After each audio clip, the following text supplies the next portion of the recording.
सीधी में शिक्षक शराब के नशे में स्कूल पहुंचा। सीधी के सिहावल जनपद पंचायत क्षेत्र के ग्राम डेहुली नंबर 4 स्थित प्राथमिक विद्यालय में शिक्षक पर शराब के नशे में स्कूल आने और परिसर में ही शराब पीने का आरोप लगा है। घटना का वीडियो सामने आने के बाद मामले की पड़ताल की गई। मौके पर शिक्षक दिनेश प्रसाद कोल स्कूल के कमरे में लेटे मिले। उन्होंने शराब पीने से इनकार करते हुए ब्लड प्रेशर बढ़ने की बात कही। हालांकि कुछ देर बाद वे लड़खड़ाते हुए ब्लैक बोर्ड पर पढ़ाने पहुंचे। इस दौरान उन्होंने जिला कलेक्टर विकास मिश्रा का नाम गलत लिखकर मनीष मिश्रा कर दिया। 2% कमीशन पर अकाउंट किराए पर देता था बीजेपी नेता। ग्वालियर के सीए अशोक विजयवर्गीय से 21 करोड़ 5,92,000 रुपए की साइबर ठगी के मामले में लगातार नए खुलासे हो रहे हैं। राज्य साइबर सेल की जांच में शाजापुर के जिला पंचायत सदस्य और भाजपा नेता जगदीश कुमार मालवीय उर्फ फौजी से जुड़े बैंक खाते में 11 साइबर ठगी मामलों की रकम के लेन देन के प्रमाण मिले हैं। आरोपी फिलहाल पुलिस रिमांड पर है। जांच के अनुसार वह सर्वकन्या अनुसूचित जाति जनजाति संगठन का अध्यक्ष था और संस्थागत खाते में ठगी की रकम मंगवाने के बदले 2% कमीशन लेता था। ग्वालियर में कांवड़ियों पर सरिये और हथौड़ों से हमला। ग्वालियर के किला गेट थाना क्षेत्र में गुरुवार रात हरिद्वार कांवड़ लेने जा रहे युवकों पर हमला कर दिया गया। वाहन टकराने की मामूली बात को लेकर शुरू हुआ विवाद देखते ही देखते हिंसक झड़प में बदल गया। आरोप है कि युवकों पर सरियों और हथौड़ों से हमला किया गया। घटना के विरोध में कांवड़ियों और हिंदू संगठनों ने थाने का घेराव कर करीब 2 से 3 घंटे तक चक्का जाम किया। इसके बाद पुलिस ने मुख्य आरोपी सहित 20 लोगों के खिलाफ हत्या के प्रयास का मामला दर्ज किया। पुलिस अब घटना की परिस्थितियों और आरोपों की जांच कर रही है। राजगढ़ में पंचायत भ्रष्टाचार शिकायतकर्ता से मारपीट का आरोप। राजगढ़ जिले के खिलचीपुर जनपद की हालाहेड़ी ग्राम पंचायत में विकास कार्यों में कथित अनियमितताओं को लेकर विवाद बढ़ गया है। गांव के राहुल दांगी ने सरपंच के बेटे कुशाल दांगी पर मारपीट और जान से मारने की धमकी देने का आरोप लगाया है। राहुल के अनुसार उन्होंने पंचायत में हुए विकास कार्यों में कथित भ्रष्टाचार की शिकायत प्रशासन से की थी, जिसकी जांच अभी जारी है। उनका आरोप है कि शिकायत वापस लेने के लिए उन्हें पहले भी धमकाया गया था। घटना के बाद सैकड़ों ग्रामीण खिलचीपुर थाने पहुंचे और कार्रवाई की मांग की थी। दतिया में 4 घंटे में 40 मिमी बारिश, स्कूलों में अवकाश। दतिया में शुक्रवार सुबह से तेज बारिश के कारण जनजीवन प्रभावित हुआ और कई इलाकों में जलभराव की स्थिति बन गई। लगातार बारिश को देखते हुए कलेक्टर स्वप्निल वानखड़े के निर्देश पर जिला शिक्षा अधिकारी ने जिले के सभी शासकीय, अशासकीय और अनुदान प्राप्त विद्यालयों में अवकाश घोषित कर दिया। दतिया विकास खंड में कक्षा 8वीं से ऊपर तक के सभी स्कूल भी बंद रहे। भांडेर और सेवढ़ा में कक्षा 8वीं से ऊपर के स्कूलों के संचालन का फैसला स्थानीय परिस्थितियों के आधार पर संस्था प्रमुखों को सौंपा गया। कलेक्टर ने जलभराव क्षेत्रों का निरीक्षण कर अधिकारियों को जल निकासी के निर्देश दिए। टीकमगढ़ में भाजयुमो अध्यक्ष पुलिस पर भड़के। टीकमगढ़ की प्रभारी मंत्री कृष्णा गौर गुरुवार देर रात ललितपुर से सड़क मार्ग से टीकमगढ़ पहुंची। सर्किट हाउस पहुंचने पर कलेक्टर, एसपी और भाजपा जिलाध्यक्ष ने उनका स्वागत किया। इसी दौरान भाजपा युवा मोर्चा के नवनियुक्त अध्यक्ष संकल्प जैन अपने समर्थकों के साथ प्रभारी मंत्री से मिलने पहुंचे। पुलिस द्वारा उन्हें रोककर दरवाजा बंद किए जाने पर वे नाराज हो गए। जैन ने आरोप लगाया कि वे महेंद्र सागर तालाब के नीचे वाली सड़क पर मंत्री के स्वागत के लिए खड़े थे, लेकिन पुलिस ने बिना सूचना काफिला दूसरी सड़क से निकाल दिया। उन्होंने पुलिस के व्यवहार पर आपत्ति जताई। स्कूल बस बेकाबू, 27 बच्चे बाल बचे। सिंगरौली जिले के माड़ा थाना क्षेत्र के ग्राम पंचायत कोयलखूत में शुक्रवार सुबह बड़ा हादसा टल गया। सविता सरस्वती पब्लिक स्कूल की बस बच्चों को लेकर स्कूल जा रही थी। तभी चालक का नियंत्रण बिगड़ने से बस सड़क किनारे झुक गई। बस में उस समय 27 बच्चे सवार थे, जो सुरक्षित बताए जा रहे हैं। प्रत्यक्षदर्शियों के मुताबिक बस के पलटने की आशंका बढ़ गई थी। हादसे के बाद यह भी सामने आया कि बस का इमरजेंसी डोर नहीं खुल रहा था। ग्रामीणों ने खिड़कियों और चालक की ओर वाले दरवाजे से बच्चों को सुरक्षित बाहर निकाला। कुछ बच्चों को मामूली खरोंचें आईं। दैगमा रेलवे क्रॉसिंग पर ट्रक खराब, 7 घंटे रहा जाम। शहडोल उमरिया मुख्य मार्ग पर नौरोजाबाद के पास दैगमा रेलवे क्रॉसिंग पर शुक्रवार तड़के ट्रक खराब होने से भीषण जाम लग गया। निर्माणाधीन रेलवे ओवरब्रिज के पास सड़क खराब होने और गहरे गड्ढों के कारण ट्रक फंस गया। रात करीब 2 बजे शुरू हुआ जाम सुबह 9 बजे तक पूरी तरह नहीं खुल सका। सड़क के दोनों ओर करीब 3 से 4 किलोमीटर तक वाहनों की लंबी कतार लग गई। इसमें 100 से अधिक ट्रक और अन्य भारी वाहन फंसे रहे। जाम के कारण यात्रियों और वाहन चालकों को काफी परेशानी का सामना करना पड़ा है।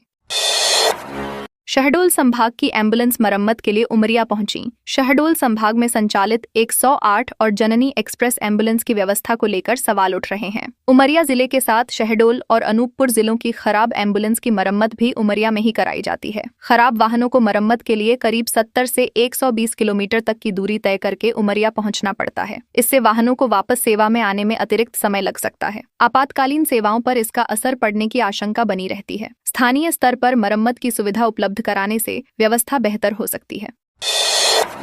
सिवनी में पुलिस का सघन यातायात अभियान। सिवनी शहर में यातायात व्यवस्था सुधारने और नियमों का पालन सुनिश्चित करने के लिए गुरुवार रात कोतवाली थाना और यातायात पुलिस ने संयुक्त अभियान चलाया। बाहुबली चौक, एसपी बंगला, बिसेन हॉस्पिटल, विशाल मेगा मार्ट, मानेगांव तिराहा और बाबरिया रोड सहित प्रमुख स्थानों पर वाहनों की जांच की गई। पुलिस ने बिना हेलमेट, 3 सवारी, बिना नंबर प्लेट और नाबालिगों द्वारा वाहन चलाने वालों पर चालानी कार्रवाई की। तेज आवाज वाले मॉडिफाइड साइलेंसर लगे वाहनों की भी जांच की गई। संदिग्ध व्यक्तियों और वाहनों की जांच कर आपराधिक गतिविधियों पर रोक लगाने का प्रयास किया गया।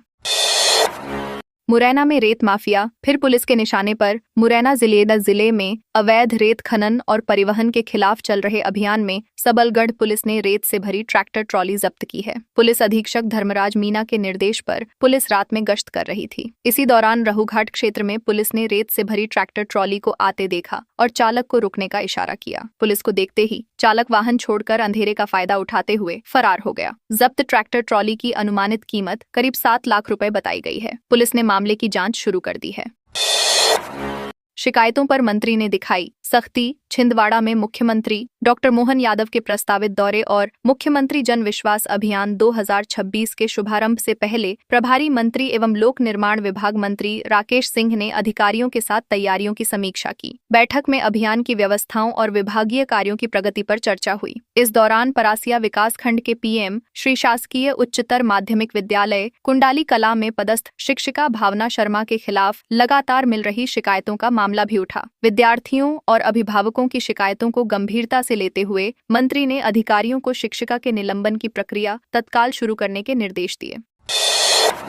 शाजापुर के प्रिंस बैरागी ने रूस में बिखेरा जादू। शाजापुर के युवा जादूगर प्रिंस वीडी बैरागी ने रूस के मॉस्को में आयोजित अंतर्राष्ट्रीय टीवी शो में अपनी जादू कला का प्रदर्शन कर देश और शाजापुर का नाम रोशन किया। गुरुवार रात रूस से लौटने पर वैष्णव बैरागी समाज के लोगों ने ढोल नगाड़ों और फूल मालाओं के साथ उनका स्वागत किया। प्रिंस ने बताया कि अंतर्राष्ट्रीय मंच तक पहुंचना उनके पिता का सपना था। उन्होंने 2009 में छोटे मंचों से करियर शुरू किया था। करीब 16 वर्षों की मेहनत के बाद वे देश के 10 राज्यों और 229 शहरों में जादू के शो कर चुके हैं।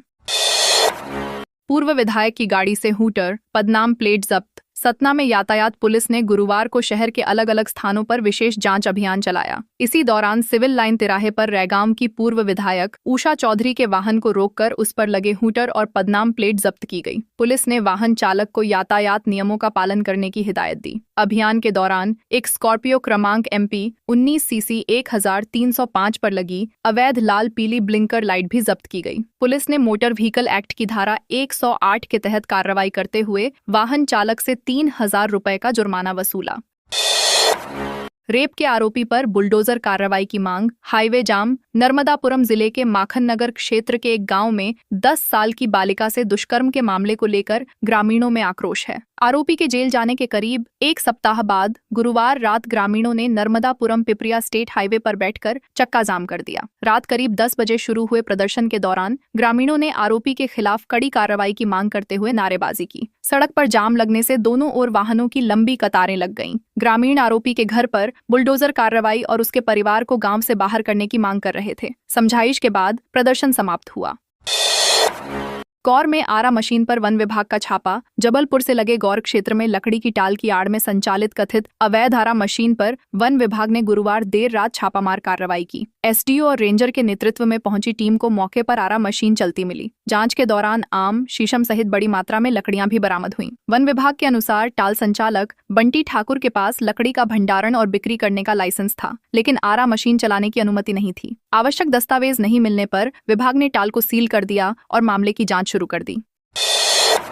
शाजापुर जिला अस्पताल में एंटी रेबीज वैक्सीन खत्म। शाजापुर जिला अस्पताल में एंटी रेबीज वैक्सीन यानी ARV का स्टॉक खत्म होने से कुत्ते और अन्य संदिग्ध जानवरों के काटने वाले मरीजों को परेशानी का सामना करना पड़ा। अस्पताल में वैक्सीन उपलब्ध नहीं होने के कारण कई मरीजों और उनके परिजनों को बिना टीका लगाए लौटना पड़ा। जानवर के काटने के बाद समय पर एंटी रेबीज वैक्सीन लगना बेहद जरूरी माना जाता है, क्योंकि इससे रेबीज जैसी गंभीर बीमारी से बचाव किया जाता है। वैक्सीन खत्म होने की जानकारी सामने आने के बाद अस्पताल की दवा व्यवस्था और स्वास्थ्य विभाग की तैयारियों पर सवाल उठने लगे हैं। सतना में दुष्कर्म के 2 सप्ताह बाद दोबारा पहुंचा आरोपी। सतना जिले के रामपुर बाघेलान थाना क्षेत्र में नाबालिग से दुष्कर्म के आरोपी अतुल प्रजापति को पुलिस ने गिरफ्तार कर लिया। पुलिस के मुताबिक घटना 18 जुलाई की रात करीब 8 बजे हुई थी। नाबालिग खेत की ओर गई थी, तभी आरोपी ने उसे अकेला पाकर डरा धमकाकर दुष्कर्म किया। आरोपी ने घटना की जानकारी किसी को देने पर जान से मारने की धमकी भी दी थी। डर के कारण पीड़िता ने तत्काल किसी को नहीं बताया। बाद में आरोपी के दोबारा अश्लील हरकत करने के बाद मामला सामने आया। पुलिस ने आरोपी को न्यायालय में पेश किया, जहां से उसे जेल भेज दिया गया।